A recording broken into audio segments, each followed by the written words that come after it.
After you win this gold medal, what's the first thing you do? Sarah, what an incredible match that you just had. Why don't you talk us through a little bit about what was going through your head, your mindset? You know, I just wanted to make sure I'm getting where I want to be, stuff I've been working on at practice, like kind of putting that in play with the opponent in front of me and not just like forcing things, but actually what wrestling brings to the mat and allowing that. So yeah, I found a lot of different ways to score and I feel good about that. Well, you looked good out there. Why don't you tell us a little bit about the training process here at Spooky Nook and the week that you spent here? Spooky Nook. It's been so freaking great here. Oh my gosh. No lie, sometimes these camps can be like really stressful and you're out of your normal environment and you know, it can be really hard. And like coming somewhere like this, great people, everyone's been so nice, so hospitable, taking care of us. Food's been amazing. Obviously amenities are great. So it's just been so much fun. It's been a really awesome week of training. No complaints. Well, Sarah, you look like you're having a lot of fun, and I just want to wish you the best of luck in Paris 2024 Olympics. Thank you very much. Thank you. Thank you. All right, folks, welcome back to BEG Wrestling. We are here with none other than Sarah Hildebrandt, the United States representative here at the Paris 2024 Olympics, 50 kilograms. Sarah, thanks for coming on the show. Yeah. How you feeling? Oh, I'm excited. Got a lot of energy, so. I can tell. I'm ready. Yeah. I can tell. Now, first question I have to ask you, Don Parrish told me to ask you, are you still in your bread making phase? Oh, no, which is such a sad thing to report. Really? But I know. Okay, I got into it before the pandemic, so I know it became a big thing for people during the pandemic, but I was on it early, did it through the pandemic, and then having a sourdough starter is like having a child. Like, you got to take care of it. And I was just on the road too much before the last Olympics, and I'm like, I can't having a what? Maintain this. A sourdough starter. You got to feed it, let it, it grows really big, then you got to discard some, feed it some more. Timing is so a thing. I would like wake up at like 2:30 in the morning to like turn my dough if I was making something. It was ridiculous. It was taking over my life. Wow, you just blew my mind. I know nothing about bread making. It's a whole world, yeah. But I can't imagine making all that bread is probably good for right. And then on top of that, weight, I didn't get right? to eat any of it. Exactly. I would wake up and crack a dawn and then not even get to enjoy it. So yeah. No, sad to report. All right, no well, bread from me. That's very interesting, but, though. But not for much longer. I'll probably go back one day. Okay. Well, I'm going to ask you about what after these Olympics, but before I do that, third in 2020 Olympics, yes. Right? Didn't sound like you were coming back, and then you get third, and you're back. I'm back. What is different now than 4 years ago? Oh gosh, so much so that at least I've started to question, like, are you, like, going into Olympic trials, I was like, are we on the right path? Because this feels so different from last time. But I think, it's tempting to want things to be the same, but I knew I didn't reach my ultimate goal. I needed to change, I needed to evolve. So the fact that it felt different, even though it was scary, was probably a good sign too, because it's like, okay, we maybe have grown, But yeah, I was so disciplined to a flaw in 2020 and just, robotic, mechanical, just no personality. I felt like I didn't have a life. And that's not what I want wrestling to be. So just injecting some intuitiveness back into my personality and fun, playfulness, not taking myself so seriously, has been so huge and very important to me. So yeah. Wow, that's fascinating. Yeah. But understandably so, right? Your first Olympics, or in 2020, the nerves, and understandably now you're coming in more relaxed. Yeah. Mentally stronger and physically? Absolutely. Oh my goodness. Okay. Yeah. I've adjusted to the weight so much more, coming down to 50. That was my first time going into the Olympics, really. It was the first year being there. And now I've been there for, 3 years, just gotten used to the weight cut, understanding how big I can get or how long it takes to get back down, and just giving me a lot more freedom in that sense. I have to go back to just, you've talked about how different it is this year than in 2020. What has been, you seem like you're having fun right now.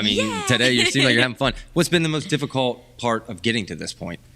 Trusting that, like sports culture really advertises this grindy, hard mentality, and everyone tells you this, and I was praised for that, and I saw it work.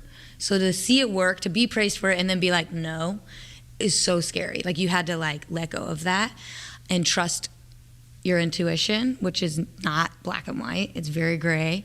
You're stepping into a completely unknown territory, one that people might even question, you know, like, ooh, wait, are you sure that's what you want to be doing? And you're like, oh, is it what I want to be doing? You know? So that's like really hard. And it's taken this whole entire quad to get there. And I remember in 2022 first trying to do that, but I didn't have the, you know, endurance around that skill yet. And I tried to revert back to my old ways, but I remember that put me in a really horrible slump. Like I could tell inside that was wrong. That's not where I wanted to be, that I was actually limiting myself, and trying to go back to that, like mentally and like emotionally, my body was like, absolutely not. Like you have to take this step forward. And so it really put me in a down slump for a long time, because it was like, I knew what I needed to do, but I couldn't quite do it. And I would try to do something like I used to do it, and it felt icky, like just didn't, you know, align with me. So it's just been a process really, and making sure I'm surrounding people around me who, you know, see that process and understand it. Yeah. So it sounds to me like you're better now and you're having more fun. Like, what a win. I mean, it kind of leads my next question. So going into these Olympics, what are you going to be satisfied with? Maybe just gold, right? I mean. Yeah, exactly. You know, that's been a process, is kind of releasing these external goals, which, you know, look, I think the cool thing about Olympic athletes is they can balance this idea of Olympic gold medal and simultaneously understanding that it's not about the Olympic gold medal. You know, how can you take something like that and it mean two polar opposite things? Like, how can I combine those meanings? And I think that's the really, really beautiful thing about Olympic sports, is like those top people, that's exactly what they're doing.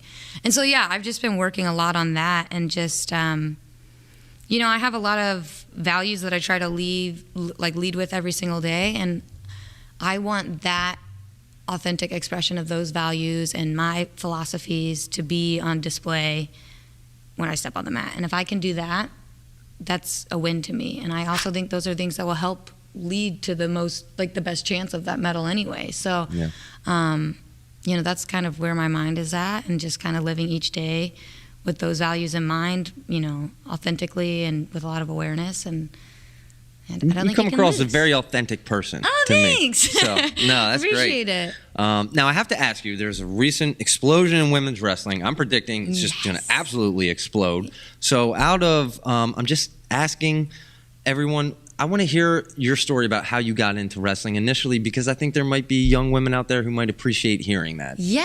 Oh my gosh, it's exploded. It's so cool. Okay, so I started wrestling.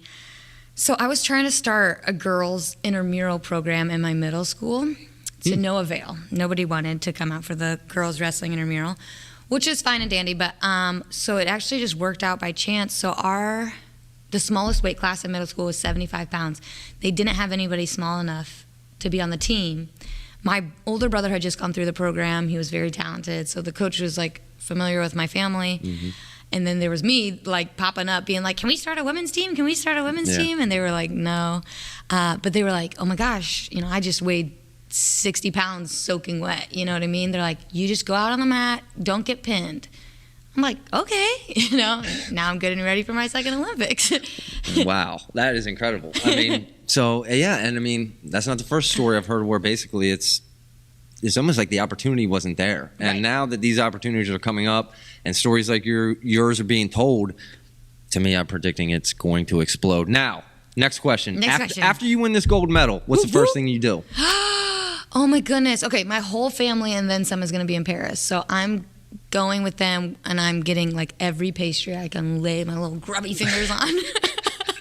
And just enjoying time with them and eating a lot of food. Definitely food and wine and champagne. Yeah, I don't blame you. Live it up there in Paris. Exactly. You kind of touched on my final question here.